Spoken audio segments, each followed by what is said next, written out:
সারাদিন বাড়িতে বসে থাকা, কাজ নাই কাম নাই। যেদিন থেকে এই বাড়িতে বিয়ে হয়েছে সেদিন থেকে যদি একদিনও সুখ পাই, জীবনটা চলে গেল।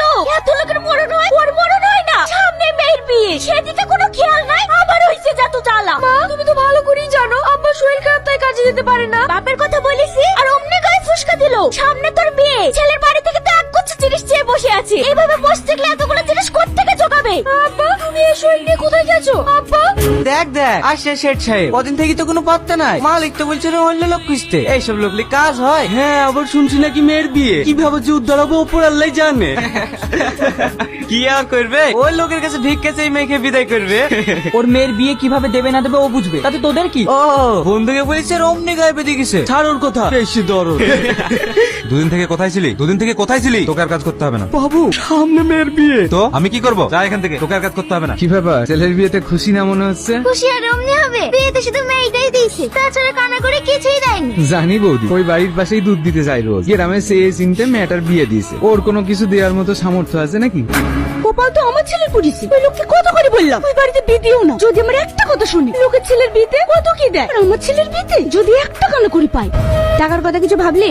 অত ভাবনা চিন্তা কিছু নাই। তোর শ্বশুরকে গিয়ে বলগা তুই দোকান দিতে চাস, তোর টাকা লাগবে। অনেকবার বলেছি, দিচ্ছে তো আর না। শুধু একটাই কথা, কোথায় পাবো? আবার গিয়ে বলে দেয় এবার যদি টাকা না দেয় ওই মেয়েকে ওই বাড়িতে রেখে চলে আসবি। ওরকম মেয়ে আমাদের দরকার নাই। কি ব্যাপার, কি চাই? 2 টাকার মাংস নিতাম। ঠিক আছে, দাঁড়ান, এই নাও।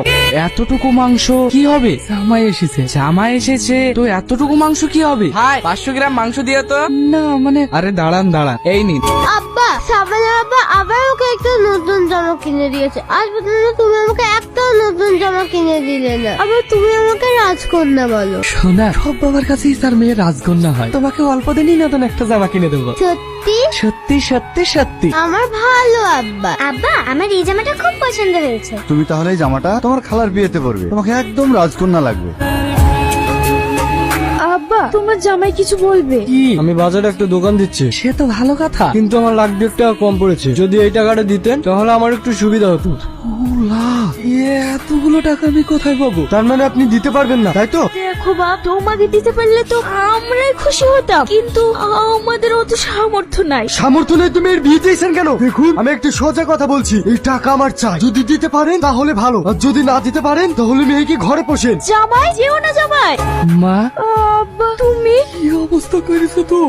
আব্বা, ওরা আমাকে টাকা যেহেতু দিতেই পারলো না, ওই মেয়েকে ওখানে রেখে আসতে পারতে। নিয়ে আসার কি দরকার ছিল? ওর চেহারা ধুয়ে ধুয়ে পানি খাবো নাকি? দেখেন মা, আমার আব্বা গরিব মানুষ, অসুস্থ, কোনো কাজ কাম করতে পারে না। আর তাছাড়া আপনারা সবকিছু জেনেই বিয়ে দিয়েছে। আমার আব্বা এতগুলো টাকা কোথায় পাবে? মা, ভালো করে মা, টাকা দেওয়ার বেলা নেই, আর মুখে মুখে কথা।